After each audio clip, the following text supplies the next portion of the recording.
Nelson Mandela ने कहा था कि किसी देश को समझने के लिए उसकी जेलों में जाना जरूरी है। लेकिन आज हम सिर्फ देशों की बात नहीं करेंगे, हम इतिहास में पीछे जा रहे हैं, बेहद नरक जैसी जेलों के गड्ढों से लेकर निलंबित सजाओं तक। चलिए आजादी को अलविदा कहते हैं और इतिहास की सबसे खौफनाक जेलों में कदम रखते हैं।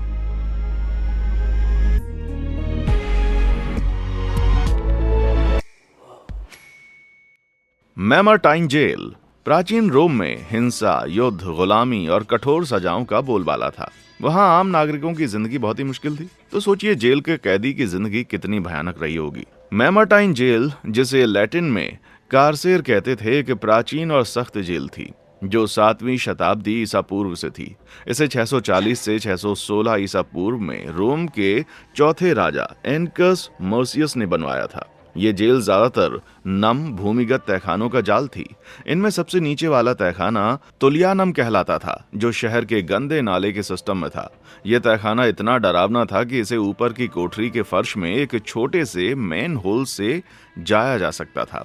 कैदियों को इस छेद के नीचे फेंक दिया जाता था, जहां वो अपनी सजा का इंतजार करते थे। बाहर निकलने का रास्ता इतना ऊंचा था कि कोई पहुंच ही नहीं सकता था। सोचिए कितना तकलीफ दे रहा होगा। रोमन कानून में लंबी जेल की सजा नहीं थी।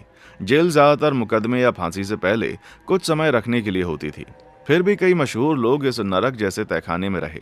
कहा जाता है कि ईसा मसीह के शिष्य सेंट पीटर और पॉल को उनके क्रूस पर चढ़ाए जाने से पहले मैमरटाइन में रखा गया था। अगर एक तंग गंदे नाले में अपनी मौत का इंतजार करना डरावना नहीं था, तो कुछ कैदियों जैसे कि नुमरिडिया के राजा जुगुर्थ को भी तुलियानाम में भूखे प्यासे मरने के लिए छोड़ दिया गया था। मैमरटाइन का इस्तेमाल 4वीं शताब्दी तक जेल के रूप में हुआ। 17वीं शताब्दी में इसके ऊपर सैन जिउसेप्पे देई फालेगनामी चर्च बन गया। आज मैमरटाइन के अवशेष रोमन फोरम के पास एक म्यूजियम के रूप में खुले हैं। वहां सेंट पीटर और पॉल को समर्पित खास हिस्से भी हैं। लेकिन मुझे यकीन है कि इनके शिष्य कहेंगे कि ये सम्मान अब थोड़ा देर से मिल रहा है। ओब्लिएट। कुछ साल पहले कैदियों को कई दर्दनाक सजाएं दी जाती थीं, लेकिन अगर आप यकीन करें तो सबसे भयानक सजा में हिंसा नहीं होती थी। ओब्लिएट, जिसे बोतल तहखाना भी कहते हैं, एक तंग गड्ढा होता था जिसमें सिर्फ एक रास्ता होता था। ऊपर की छत में एक दरवाजा जो पहुंच से बाहर होता था। ओब्लिएट नाम फ्रेंच शब्द ओब्लियर से आया, जिसका मतलब है भूल जाना। कभी कभी ये तहखाने किलों की ऊपरी मंजिल की दीवारों में बनाए जाते थे।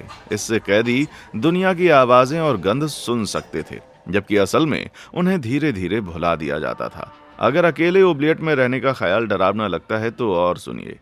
कभी कभी कैदियों को पहले से भरे तहखाने में डाल दिया जाता था, जहां पुराने कैदियों के ढांचे पड़े होते थे। और हाँ, उन चूहों को मत भूलिए जो उन अवशेषों को कुतरते थे। भगवान, काफी डरावना है ये तो, है ना? ओब्लिएट पूरे यूरोप में मध्यकालीन किलों में मिलते थे, लेकिन सबसे बदनाम आयरलैंड के लीप कैसल में था। 1500 के दशक में ये ओ कैरल परिवार का घर था। कहा जाता है कि पहले इस ओब्लिएट में कीमती चीजें छिपाई जाती थीं, लेकिन इस हिंसक परिवार ने बाद में इसे कैदियों के लिए इस्तेमाल करना शुरू किया। 1649 में जब डार्बी परिवार ने लीप कैसल खरीदा तो उन्हें ओब्लिएट में कुछ चौंकाने वाला मिला। तहखाने में लकड़ी की नुकीली कीलें लगी थीं और लगभग 3 गाड़ियां पुराने कैदियों के हड्डियों से भरी हुई थीं, जिन्हें वहीं पर छोड़ दिया गया था। कुछ लोग कहते हैं कि इस ओब्लिएट को साफ करने से मरे हुए कैदियों की आत्माएं जाग गईं, जो आज भी लीप कैसल में भटकती हैं। भूतों की कहानियों पर यकीन करें या फिर ना करें, ओब्लिएट का डरावना और असली इतिहास अपने आप में काफी ज्यादा भयानक है। जिबेट। ज्यादातर जेल कैदियों को दुनिया की नजरों से छिपा कर रखती थी, लेकिन हमारी अगली जेल कोठरी जिबेटिंग बिल्कुल ओपन थी। इसमें दोषी को एक इंसान के आकार के पिंजरे में बंद करके सबके सामने लटका दिया जाता था। ज्यादातर समय जिन्हें जिबेट में डाला जाता था वो पहले ही मर चुके होते थे, लेकिन हैरानी की बात है कि कभी कभी जिंदा लोगों को भी इस पिंजरे में डाल दिया जाता था। एक कहानी है 1600 के दशक की, जब इंग्लैंड के डर्बीशायर में एक खतरनाक अपराधी को कुछ गलत कामों के लिए जिबेट मूर नाम की जगह पर जिंदा जिबेटिंग की सजा दी गई। जैसा कि जिंदा जिबेटिंग में होता था, मतलब उसे भूख, प्यास और मौसम की मार झेलकर मरने के लिए छोड़ दिया गया। कहते हैं उसकी डरावनी चीखें आज भी उस जगह पर घूमने वाले लोगों को सुनाई देती हैं। इंग्लैंड में ऐसी जिंदा जिबेटिंग की कहानियां बहुत ही कम है, ज्यादातर साबित नहीं होती, लेकिन 1760 के दशक तक ब्रिटिश कॉलोनाइज्ड कैरेबियन में जिंदा जिबेटिंग के सबूत मिले हैं। जिबेट का मकसद था लोगों को डराना ताकि वो अपराध न करें। लेकिन ये जनता के लिए मनोरंजन का साधन बन गया था। मध्य युग में जिबेट देखना पूरे परिवार के लिए मजेदार माना जाता था। उस समय जब सिनेमा या टीवी नहीं थे, लोग ऐसे ही मनोरंजन ढूंढते थे, लेकिन पास में रहने वालों के लिए ये मजेदार नहीं था। मरने के बाद जिबेट से इतनी बदबू आती थी कि लोग खिड़कियां बंद कर लेते थे ताकि गंध कहीं अंदर ना आ जाए। जिबेट को तब तक नहीं हटाया जाता था जब तक कि पिंजरे में बंद शख्स पूरी तरह से कंकाल ना बन जाए। इसमें दिन, हफ्ते, महीने या कभी कभी साल लग जाते थे। इंग्लैंड में जिबेटिंग को 1834 में आधिकारिक तौर पर बंद कर दिया गया, लेकिन आज भी इंग्लैंड में कई पुराने जिबेट के खंबे खड़े हुए हैं जो इस क्रूर प्रथा की डरावनी याद को दिलाते हैं। द क्लिक नाम की जेल का नाम वहां कैदियों की जंजीरों की खनखनाहट से पड़ा। इतिहास में बहुत कम जेलें इतनी बदनाम और खास रही हैं। 12वीं सदी में लंदन, इंग्लैंड में इसे विंचेस्टर के बिशप हेनरी ऑफ ब्लोइस ने बनवाया था। ये जेल टेम्स नदी के दक्षिणी किनारे पर थी। उस समय बिशप की ताकत इंग्लैंड के राजा के बाद सबसे ज्यादा थी। वो लिबर्टी ऑफ द क्लिक नाम के इलाके का मालिक था। इसका मतलब था कि वो अपने इलाके में जज, ज्यूरी और जेलर का काम करता था और उसके नियम जो नहीं मानता था वो उसको सजा देता था। द क्लिक 600 साल तक चली और एक छोटी जेल से दुनिया की सबसे कुख्यात जेल में से एक बन गई। क्लिक में जमा देने वाली पत्थर की कोठरियों में लोहे की सलाखें थीं। इनमें बहुत भीड़ रहती थी। बीमारी और भूख कैदियों की आम बात थी। वहां की हालत इतनी ज्यादा खराब थी कि जेलर कैदियों को कठोर तरीकों से सजा देते थे। व्यवस्था बनाए रखने के लिए वो कई तरह के दर्द देने वाले यंत्रों का इस्तेमाल करते थे। जेलरों को बहुत कम पगार मिलती थी, इसलिए कैदी रिश्वत देकर थोड़ी राहत पा सकते थे। कैदी अपने कपड़े या सामान बेचकर अतिरिक्त खाना, मोमबत्ती, बिस्तर या जंजीरों से थोड़ा समय बाहर रहने की सुविधा खरीदते थे। लेकिन ये सब बाहर की कीमत से 2 गुना महंगा पड़ता था। हालांकि क्लिक की हालत बहुत ही खराब थी, लेकिन ये सिर्फ शराबियों, चोरों या आवाराओं के लिए नहीं थी। जो भी सत्ता के खिलाफ आवाज उठाता उसे यहाँ पर बंद कर दिया जाता। क्लिक के मशहूर कैदियों में से एक sir Thomas white the younger भी थे, जिन्हें 1554 में क्वीन मैरी के खिलाफ बगावत करने के लिए कैद किया गया। भाई लोग, कहानी का अंत बहुत ही दर्द भरा था। क्लिक ने इसके बाद 200 साल तक काम किया। इस दौरान प्यूरिटन्स जैसे लोगों को भी कैद किया गया, जो बाद में इंग्लैंड छोड़कर मैसाचुसेट्स में बस गए। 1780 तक क्लिक चलती रही, जब तक ना दंगाइयों ने इसको जला दिया। इसके बाद इसको दोबारा नहीं बनाया गया। आज शुक्र है कि क्लिक जेल नहीं रही। उसकी जगह क्लिक संग्रहालय बना हुआ है जो इसके खंडरों के बीच खड़ा है। ये उस जेल की बदनामी को याद दिलाता है। आयरन मेडन इतिहास के सबसे मशहूर और डरावने कष्टकारी यंत्रों में से एक है। ये इंसान के आकार की जेल कोठरी थी, जिसके बारे में सोचकर ही रोंगटे खड़े हो जाते हैं। इसे अक्सर एक इंसान के आकार के बक्से के रूप में दिखाया जाता है, जिसके अंदर नुकीली कीलें लगी होती थी। इसमें कैदी को जबरदस्ती ठूंसकर दरवाजा बंद कर दिया जाता था और कीलें उसे चुभती थीं। सुनने में जितना भयानक लगता है उतना ही डरावना भी था, है ना? लेकिन असल में बात थोड़ी सी अलग है। लोग सोचते हैं कि आयरन मेडन बूढ़े अपराधियों को सजा देने के लिए ज्यादा इस्तेमाल होता था, लेकिन आज के इतिहासकार इस पर सवाल उठाते हैं कि क्या सचमुच ये उस समय मौजूद था। आयरन मेडन का पहला लिखित सबूत 18वीं सदी में मिलता है, यानी मध्य युग के 200 साल बाद। जर्मन दार्शनिक जॉन फिलिप सीबेनकीज ने लिखा कि 1515 में न्यूरेमबर्ग में एक सिक्का जालसाज को आयरन मेडन की सजा दी गई, लेकिन मध्य युग से कोई आयरन मेडन नहीं मिला, इसलिए उनकी कहानी पर शक होता है। बाद में यूरोप और अमेरिका में इसके नकली मॉडल बनाए गए और म्यूजियम्स में मध्ययुगीन दर्द देने वाले यंत्रों के रूप में इसको दिखाया गया। न्यूरेमबर्ग का आयरन मेडन, जिसे रॉबर्ट रिपली अमेरिका ले गए, यह आज भी डिस्प्ले पर है। ये पक्के तौर पर नहीं कहा जा सकता है कि आयरन मेडन कभी बुरे कामों के लिए इस्तेमाल नहीं हुआ। हैरानी की बात है कि 2003 में एक अखबार ने बताया कि इराक के तानाशाह सद्दाम हुसैन के बेटे उदय हुसैन के पास एक असली काम करने वाला आयरन मेडन मिला था। कहा जाता है कि उदय इसका इस्तेमाल लोगों को सजा देने के लिए करता था। उदय की क्रूरता के किस्से इतने भयानक हैं कि यकीन होता है कि उसने आयरन मेडन को सिर्फ कहानी से हकीकत में बदल दिया। लेकिन अगर आप मुझसे पूछें तो भाई लोग, ये ऐसा रिकॉर्ड नहीं है जिस पर कि गर्व किया जा सके। फू कूक जेल वियतनाम के तट से करीब 20 मील दूर फू कूक द्वीप है। इसके सफेद रेतीले समुद्र तट और हरे भरे जंगल इतने खूबसूरत हैं कि कोई भी इसे स्वर्ग समझ सकता है। लेकिन यकीन करना मुश्किल है कि ये खूबसूरत जगह कभी दुनिया की सबसे डरावनी जेलों में से एक थी। फू कूक जेल, जिसे कोकोनट ट्री प्रिजन भी कहते हैं, वियतनाम युद्ध के दौरान बदनाम हुई। 1949 में फ्रांसीसी उपनिवेशवादियों ने इसको बनाया था ताकि वियतनामी देशभक्तों और विद्रोहियों को कैद किया जा सके जो फ्रांस के शासन के खिलाफ थे।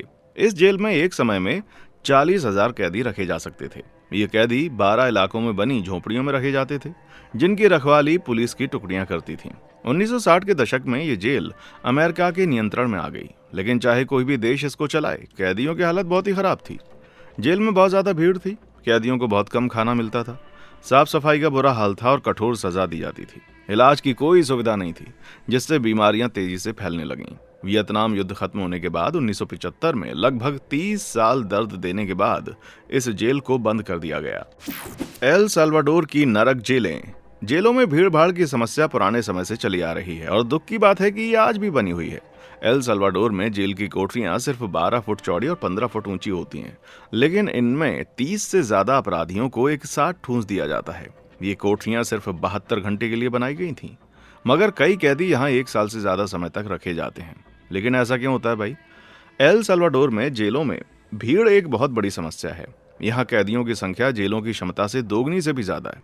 इसका मतलब है बहुत से कैदियों को कभी अच्छी जेलों में भेजा ही नहीं जाता, वो इन तंग और डरावनी कोठरियों में फंस जाते हैं। भाई लोग, एल साल्वाडोर में ज्यादातर अपराधी 2 बड़े ग्रुप्स से आते हैं, MS-13 और बैरियो 18। इन ग्रुप्स के 25,000 सदस्य हैं, जिनमें से 9,000 से ज्यादा जेल में।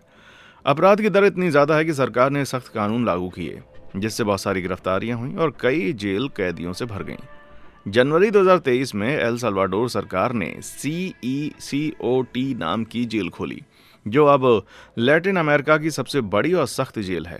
इसे खासतौर पर MS-13 और बैरियो 18 के बड़े बड़े सरगनाओं के लिए बनाया गया, जिन्हें बिना रिहाई की उम्मीद के आजीवन कारावास की सजा दी गई। CECOT की हर कोठरी में 156 कैदी रखे जाते हैं। वहां धातु की खाटें हैं, जिनमें गद्दे तक नहीं है, और पूरे कमरे के लिए सिर्फ 2 शौचालय हैं। कैदियों को एक दूसरे से कोई प्राइवेसी नहीं मिलती। कोठरियों की छत जालीदार है ताकि गार्ड ऊपर से सब देख सकें। ये जालियां तेज धातु की बनी हैं ताकि कैदी उन पर चढ़ने की कोशिश ना करें।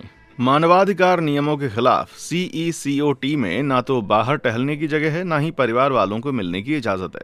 ये सच है कि CECOT में बंद ज्यादातर कैदियों ने बहुत ही भयानक अपराध किए होंगे। फिर भी ये जानकर डर लगता है कि आज के समय में ऐसी जेलें मौजूद हैं। मानवाधिकार कार्यकर्ताओं के लिए ये एक बड़ा विवाद का मुद्दा है।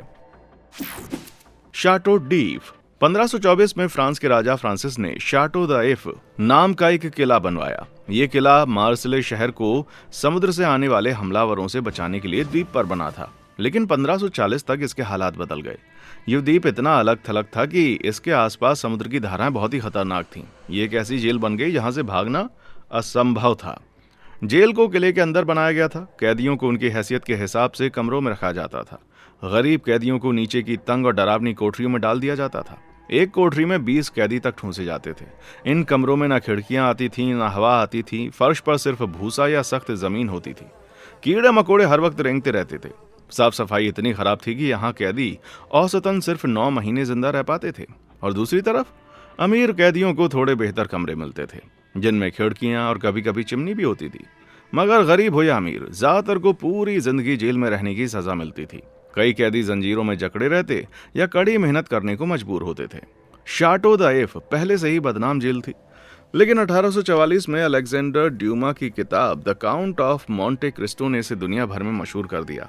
ये कहानी है एडमंड डेंटेसे की, एक नाविक जिसे गलत इल्जाम में 14 साल तक इस जेल में रखा गया। कहानी में वो एक बोरे में छिपकर भाग निकलता है, लेकिन असल जिंदगी में ऐसे भागना मुमकिन नहीं था। जेल के चारों तरफ का पानी इतना खतरनाक था कि भागने की कोशिश करने वाला डूब जाता था। ये बिल्कुल अमेरिका की अल्काट्राज़ जेल जैसा था, जहां भागने का मतलब था मौत। यही वजह थी कि शाटो द एफ इतनी खौफनाक जेल थी। जब कैदी को पता हो कि दीवारों के बाहर सिर्फ मौत इंतजार कर रही है, तो उसका हौसला और भागने की उम्मीद टूट जाती थी। कॉफिन जेल। जब बात उम्र कैद की आती हो तो अक्सर लोग सोचते हैं कि ये सजा जिंदगी भर चलती है, लेकिन आजकल ऐसा शायद ही होता है। मगर इतिहास में ऐसी सजा थी जो सचमुच इंसान को मौत तक अलग थलग करने के लिए बनाई गई थी। इसे कहते थे इम्यूटेंट, यानी जिंदा दफन करना। ये मौत की सजा का एक ऐसा क्रूर तरीका था जिसमें इंसान को एक तंग बंद जगह में बिना किसी निकास के हमेशा के लिए कैद कर दिया जाता था। इम्यूटेंट का इतिहास बहुत ही पुराना है। प्राचीन रोम में वेस्टल वर्जिन्स नाम की पुजारियां थीं, जो अपने ब्रह्मचर्य पवित्रता के व्रत को तोड़ने वालों को इस शहर में दंडित करती थीं। उस समय अपराधी को या तो एक तंग बक्से में बंद कर दिया जाता था, या फिर ईंट की दीवार के पीछे एक छोटी गुफा में चुनवा दिया जाता था।